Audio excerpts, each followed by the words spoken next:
ভাইয়া এইচএসসি 27 ব্যাচের ক্লাসের কমেন্ট গুলো দেখতেছিলাম, ওদের দেখলাম ডিপি ব্যাচ নিয়ে অনেক আগ্রহ। এই ডিপি ব্যাচটা আসলে কি? হ্যাঁ সেম, আমিও সেম জিনিসটা দেখতেছিলাম। ডিপি ব্যাচ মানে হচ্ছে ডাবল প্রিপারেশন।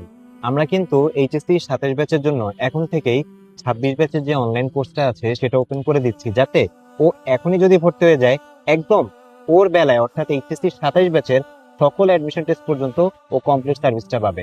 অর্থাৎ সহজ কথায় বলতে গেলে একবার পেমেন্টে হচ্ছে যে ডাবল প্রিপারেশন, এজন্যই আমরা এটাকে ডিপি ব্যাচ বলি। কিন্তু ভাইয়া আমি যতদূর জানি ওদের তো এখন ইয়ার ফাইনাল শেষ হলো মাত্র, তাহলে এখনই অ্যাডমিশনের প্ল্যান শুরু করাটা কি ঠিক হবে? আচ্ছা, এটা খুবই ভালো একটা কোয়েশ্চেন, এটা ওদের কাছ থেকে আমিও পাইছি। অ্যাকচুয়ালি যেটা হচ্ছে আমরা প্রিভিয়াস ইয়ারের যে ডেটা অ্যানালাইসিস সেটা করে দেখছি যে যারা হচ্ছে যে একটু আগে থেকে প্রিপারেশন নিয়ে থাকে অ্যাডমিশন টেস্টে কিন্তু তারা ওই অ্যাডভান্টেজটা পায়।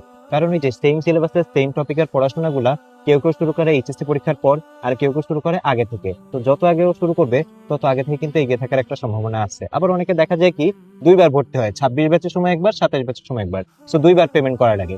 এখানে কিন্তু আমরা ওদের এই সুবিধাটাই করে দিচ্ছি, একবার পেমেন্টে 26 ব্যাচের সাথে অনলাইন ক্লাস এক্সাম যা যা কিছু আছে সব এনজয় করলো। আবার নিজের বেলায় অর্থাৎ 27 ব্যাচের সাথে printed study materials, online offline class, online offline exam সবকিছু একসাথে পেয়ে যাবে। তাহলে তো ভাই এটা ওদেরকে অনেক এগিয়ে রাখবে। কিন্তু ভাই এইটা কি শুধু তাহলে টপারদের জন্য, নাকি আসলে 27 ব্যাচের সবার জন্য অ্যাপ্লিকেবল থাকে?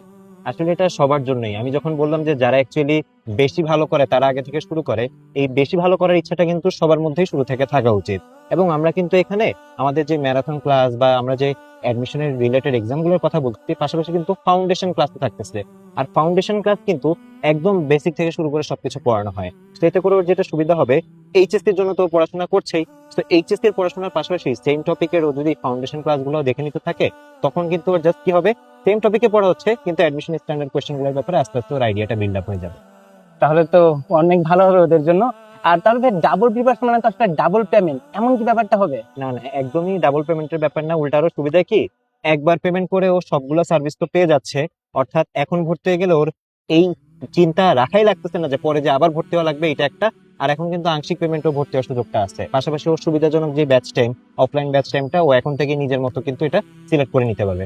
অর্থাৎ একবার এখন আংশিক পেমেন্টে ভর্তি হয়ে গেলে পরে বাকি পেমেন্টটা দিবে এবং নিশ্চিন্ত থাকবে নিজের অ্যাডমিশন টেস্ট পর্যন্ত। এইচএসসি 27 ব্যাচ, তাহলে ডিপি ব্যাচ নিয়ে তোমাদের যা যা প্রশ্ন ছিল আশা করি সবগুলো আমরা উত্তর করতে পেরেছি। তাহলে আর কোনো সন্দেহের অবকাশ না রেখে এখনই ভর্তি হয়ে যাও ডিপি ব্যাচে, আর উদ্ভাসন মিশ্রের সাথে শুরু করো তোমাদের double preparation. Best of luck সবার জন্য।